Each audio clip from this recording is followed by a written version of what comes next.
Bien, voy a compartir mi pantalla, nada más quisiera tener la certeza que se ve, traigo muy poquitas diapositivas que sirven más bien como apoyo. La intención de la presentación es simplemente tener un punto de partida para esta conversación y recordarles que esto es algo de 2 vías, que vamos a poder definitivamente platicar mucho más. Tratar de aclarar sus dudas, tratar de aclarar las preguntas que tengan y es de verdad un placer para mí estar con ustedes, agradecerle al Centro Regional de Alergias e Inmunología y a la doctora Sandra la oportunidad que me dan de venir a platicar con ustedes. Eh, Obesidad y asma, dónde se cruzan, dónde se intersectan? Bueno, hay muchas, ¿sí ven mi presentación, verdad, doctora? ¿No?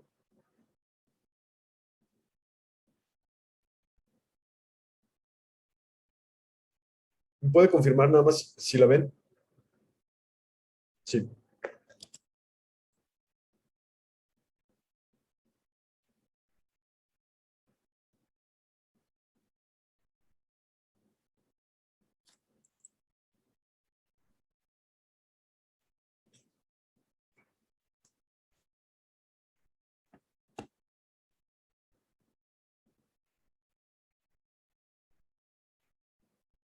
Gracias. Listo. Muy bien. Les decía entonces que dónde se cruzan la obesidad y el asma. Hay definitivamente algunas vías en común, algunos caminos en común que vamos a ver un poquitito más adelante. Y voy a tratar entonces durante los siguientes 20 tantos minutos, darles algunos datos en relación a la obesidad, un poco de las relaciones entre obesidad y el asma, y vamos a dejar un espacio para platicar y para preguntas, comentarios, etc. Y quiero empezar por algo que para nosotros como endocrinólogos y como especialistas en esta área es algo muy importante. El hecho de empezar a quitar el estigma de la obesidad como una condición que es una elección personal. Es una enfermedad y es una enfermedad con la que se vive, con la que el paciente va a lidiar durante muy buena parte de su vida, que va a tener, al igual que el asma, episodios de recaídas, episodios de control, y que existen muchos factores que favorecen el desarrollo de sobrepeso y obesidad. Esta presencia de recaídas es algo muy importante porque puede provocar mucha frustración en el paciente. Y existe una base funcional, una base propia que lleva a que el paciente presente recaídas. Y la historia típica es la que vemos nosotros en el consultorio todos los días. El paciente que viene portándose muy bien, que está haciendo su plan de alimentación, que está haciendo actividad física, que sigue bien involucrado en su tratamiento y que ya no solo no pierde peso, llega a esa meseta y después de un tiempo empieza a recuperar peso. ¿Qué pasó con ese paciente? Bueno, decirles que hay señales físicas, señales fisiológicas que llegaban a que el paciente tenga mayor probabilidad de recuperar ese peso.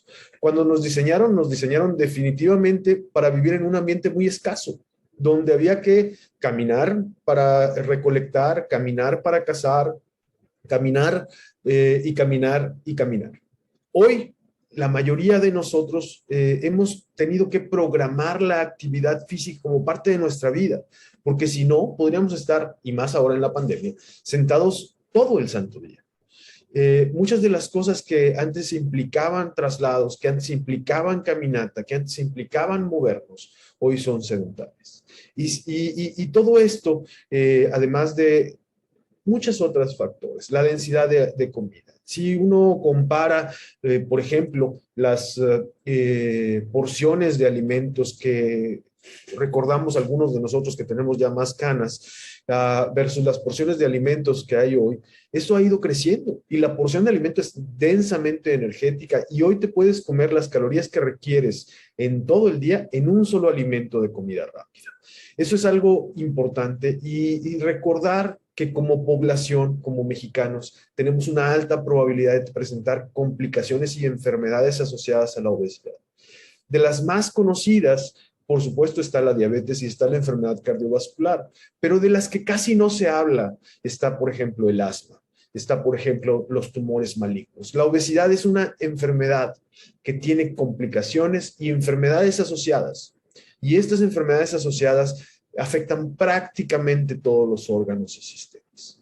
Si vamos en el tubo digestivo, puede haber más reflujo, puede haber más úlceras, puede haber mayor probabilidad de tumores en el colon, mayor probabilidad de tumores en el esófago.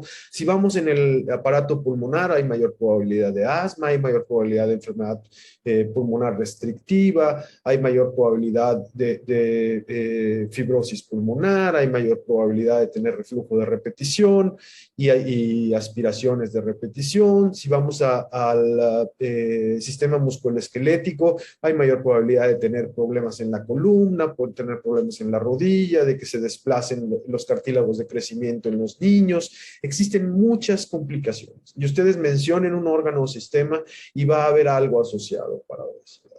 En el caso del hígado, por ejemplo, el depósito de grasa en el hígado puede estar asociado y ser tan dañino como lo es una sustancia tóxica para el hígado como el alcohol. Y entonces ese hígado graso puede causar complicaciones. Entonces, recordar que la obesidad, insisto, no es una elección personal, es una enfermedad y como tal requiere diagnóstico, tratamiento y seguimiento. Existen muchos mitos acerca de la obesidad y lo primero es esto de lo que ya hablábamos, reconocerlo como una enfermedad crónica y hay que evaluar a la persona que vive con obesidad utilizando todos los herramientas que normalmente usamos los clínicos. Tenemos que evaluar la historia clínica, tenemos que revisarlos, tenemos que ponerles una batita, tenemos que escucharles los pulmones, tenemos que revisarles el abdomen. Entiendo que pueda no ser sencillo. Y una de las cosas que más frecuentemente pasan, por ejemplo, en el diagnóstico de hipertensión arterial, en el paciente que vive con obesidad, resulta que le han estado midiendo la presión arterial con un manguito pequeño para ponérselo en el brazo y este puede no ser eficaz. Resulta que si estoy en un ambiente ruidoso y mi paciente vive con obesidad y le pongo el estetoscopio en los pulmones, puede ser que no me dé cuenta. Entonces tengo que utilizar medidas objetivas. Tengo que adaptar la revisión clínica, los exámenes de laboratorio, la historia clínica para evaluar las complicaciones de esto. Tenemos que ponerle nombre, tenemos que decirle a nuestro paciente que tiene una condición médica, que vive con obesidad y que esto es una enfermedad y que tiene que tener tratamiento igual que las demás condiciones. Y tenemos que tener una propuesta de tratamiento específica, medible, que sea una acción. Si solamente le dices a alguien, come saludable, la posibilidad de que se enganche en autocuidado es muy poquita. Tenemos que definitivamente dar una propuesta de tratamiento y particularmente en obesidad, interactuar entre múltiples especialistas es algo muy común. Si mi paciente que vive con obesidad tiene hígado graso, quizá tenga que verlo el gastroenterólogo. Si mi paciente que vive con obesidad tiene asma, seguramente tendrá una interacción con un especialista en esta área. Si mi paciente que vive con obesidad tiene artrosis, pues seguramente tendrá que estar manejando el dolor y estar viendo a un ortopedista. Entonces, recordar que como clínicos tenemos también esa posibilidad de interactuar y que si bien puede algo no ser mi área, puedo acercar a mi paciente con la persona que le pueda ayudar con ese problema en particular. Tenemos que encontrar un lenguaje común entre el paciente y el que trata la obesidad, el clínico que trata la obesidad. Y un poquito tiene que ver con las expectativas correctas. Al igual que muchas enfermedades crónicas, la obesidad se controla. Y el control no necesariamente quiere decir que llevé a mi paciente al peso ideal. Con pérdidas de peso tan pequeñas como 5% del peso, el paciente puede mejorar su control de diabetes, su control de asma, su control del dolor en las articulaciones, pueden mejorar múltiples factores. Alguien que tiene, por ejemplo, mucha resistencia a la insulina y ovario poliquístico, pierde 10% de su peso, aunque esté muy lejos de su peso ideal y tiene una muy buena probabilidad de responder. Y entonces, definitivamente, el tener estos objetivos es algo importante. ¿Qué sabemos de la obesidad y del asma? Bueno, sabemos que la obesidad es un factor de riesgo para tener asma y que el asma sea más severo, que la obesidad es una enfermedad y que hay un estado de inflamación persistente y que esto puede contribuir a que mi paciente tenga una tormenta de inflamación todavía más importante y ahorita vamos a hablar un poco más adelante de lo que puede suceder también con los tratamientos.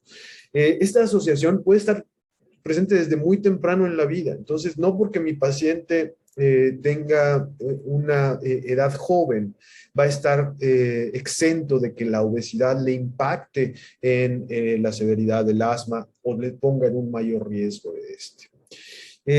Y hay cosas tan importantes como que hemos entendido que la obesidad de la madre durante el embarazo puede asociarse con mayor probabilidad de tener asma en los hijos. Entonces, la prevención también, la preparación antes del embarazo, el tener siempre una intervención en donde yo pueda tener la mejor versión de mi paciente antes de planear un embarazo es algo importante. Si mi paciente ya vive con obesidad, hay que recomendarle que tenga el mejor manejo antes de esto, ¿no?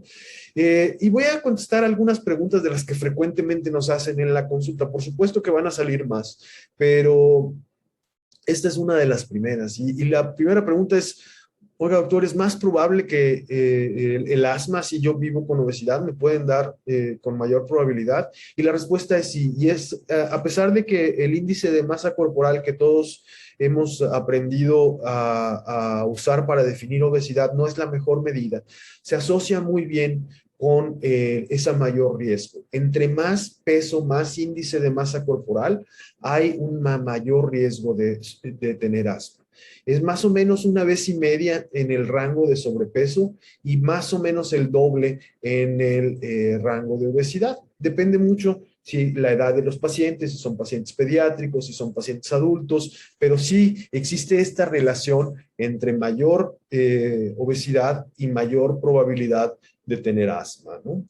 La siguiente es, si mi paciente ya tiene asma y vive con asma y vive con obesidad, ¿es más probable que el asma sea severo? Y la respuesta es sí, es más severo, puede tener menos control y esto definitivamente tiene un impacto en la calidad de vida de los pacientes. Puede ser que requieras más fármacos y puede ser que tengas algunas necesidad de tratamiento más intensivo, etcétera. Y entonces esa es la otra pregunta que quería ponerles en la mesa a ustedes. ¿Influye la obesidad en la respuesta al tratamiento? Vaya, mi paciente ya vive con asma y obesidad, le doy el tratamiento propuesto, va a responder. Y existen algunos datos de estudios de investigación, de estudios clínicos, que sugieren que los pacientes que viven con obesidad pueden tener una menor respuesta a algunos fármacos, incluyendo los esteroides inhalados. ¿Qué pasa cuando mi paciente pueda no tener una respuesta a esto? Definitivamente hay una necesidad mayor de utilizar esteroides orales o esteroides sistémicos con las complicaciones y la perpetuación de las complicaciones que esto puede tener. Entonces, los pacientes que viven con obesidad pueden requerir más tratamiento, los pacientes que viven con obesidad pueden requerir tratamientos más intensivos. Y otra cosa que me parece importante poner en la mesa es que el paciente que vive con obesidad y se hospitaliza por asma puede requerir hospitalizaciones más prolongadas. Y con todo esto no los quiero definitivamente asustar. Lo que quiero decir es que las dos enfermedades tienen interacciones y que podemos hacer cosas para mejorar la obesidad y que podemos tener un impacto, por lo tanto, en los desenlaces del asma. Una de las preguntas después de esto es, oye, sí es cierto, puede requerir hospitalizaciones más prolongadas, lo entiendo por la obesidad, pero ¿existe la posibilidad de que mi paciente tenga más riesgo de ser hospitalizado si vive con asma y obesidad? Y la respuesta es sí. Puede ir de 2 a 6 veces comparado con sujetos sin obesidad. Y esto es importante, insisto, por las posibilidades de tratamiento, porque no nos olvidemos de que las dos enfermedades pueden interactuar y pueden interactuar de múltiples maneras. Una de ellas es el asma que aparece a consecuencia de la obesidad, otra es el asma no controlada que empeora con la obesidad y otra es el paciente que ya tiene asma y va ganando peso y va complicándose a partir de que se empeora la obesidad. ¿Existen causas de esto? Sí, hay múltiples vías que conectan a la obesidad y al asma y particularmente tiene que ver esto con la inflamación. Hace ratito les decía Y no quiero que recuerden los nombres de estas sustancias, simplemente les voy a dar un panorama general de qué es lo que hace. Estos marcadores biológicos se encuentran incrementados en la obesidad. En la obesidad existe una sustancia que normalmente nos da saciedad en el cerebro, que se llama leptina. Y la leptina no funciona bien en el paciente que vive con obesidad, se va hacia arriba y entonces esa sustancia es inflamatoria. Hay otra que nos protege de la inflamación y que reduce el riesgo que nos dé diabetes, que es la adiponectina. Esa se produce en los adipocitos saludables, en las células de la grasa que son saludables, empieza a producirse esa sustancia. Cuando las células de la grasa están muy sobrecargadas y ya empieza a haber resistencia a la leptina y empieza a haber resistencia a la acción de la insulina, que es la hormona que controla la glucosa, empiezan a enfermarse las células grasas y empiezan a bajar esa protección de la sustancia que les mencionaba, que es la adiponectina.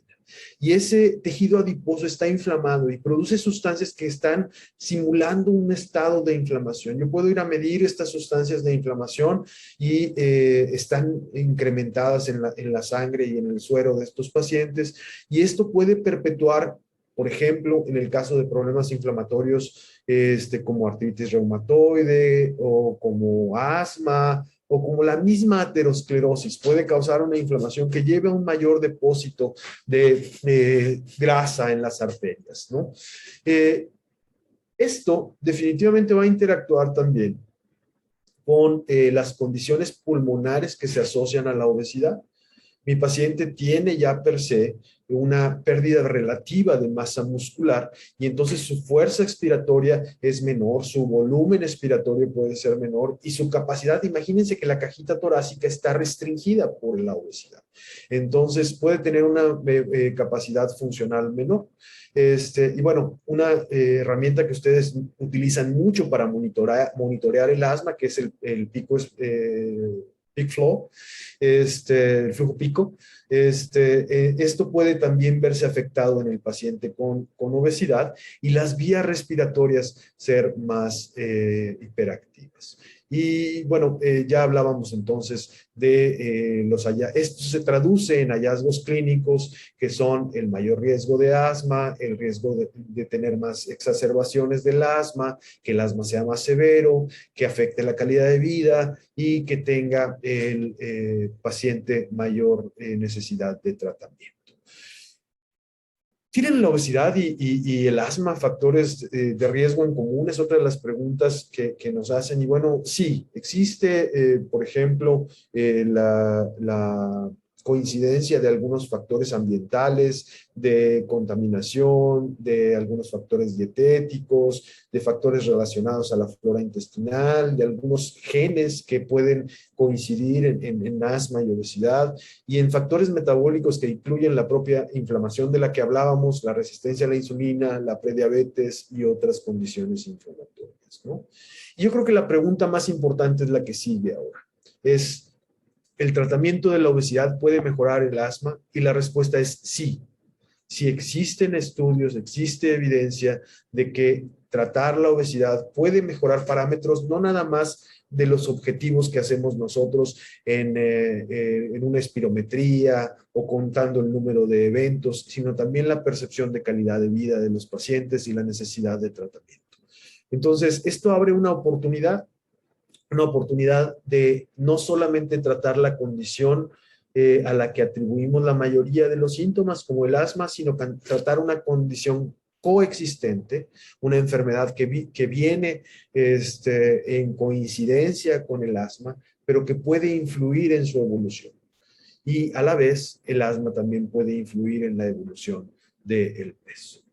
¿Cómo se trata la obesidad? Es una de las preguntas que también frecuentemente nos hacen y la respuesta es definitivamente lo primero que tenemos que hacer es reconocerla como una enfermedad, no como una elección, no como un índice de masa corporal que anotamos en el expediente o como un cambio en mi calidad de vida sin buscar una atención. Tenemos que evaluar al paciente, tenemos que proponer el tratamiento, tenemos que acordar las metas y tenemos que pedir la asesoría e interacciones con los profesionales de la salud que se requieran. Hay algunos principios para tratar la obesidad. Y una de estas definitivamente tiene que ser el reducir la masa grasa elevada, porque a pesar de que tenemos mecanismos de defensa para recuperar ese peso, existe una posibilidad de que mi paciente logre estabilidad y logre mantener esa remisión o reducción de la obesidad que le permita tener mejor calidad de vida, reducir su riesgo de complicaciones y expandir la esperanza de vida. Definitivamente no hay dos pacientes con obesidad que tengan exactamente las mismas causas. Les pongo dos ejemplos sencillos. Uno, por ejemplo, un paciente que vive en casa de sus padres, que todo estaba controlado, que tenía muy bien ordenada su alimentación, decide irse a estudiar fuera de la ciudad donde viven sus padres. Llega a un departamento con 2 o 3 roomies. Los 2 o 3 roomies son desordenados en la comida, no preparan alimentos, los compran ya preparados, empieza a consumir bebidas alcohólicas, empieza a reducir su actividad física, tiene más estrés. ¿Qué va a pasar con el peso? Bueno, ese paciente va a empezar a ganar peso. ¿Qué pasa, por ejemplo, en aquel individuo que entra en un episodio de depresión? Tiene toda la vida ordenada, pero empieza a tener comer emocional, empieza a tener cambios en la conducta de alimentación, no tiene ganas de hacer actividad física. Bueno, ese puede ser el desencadenante. ¿Ustedes creen que se pueda tratar igual el paciente 1 que el paciente 2? Definitivamente no.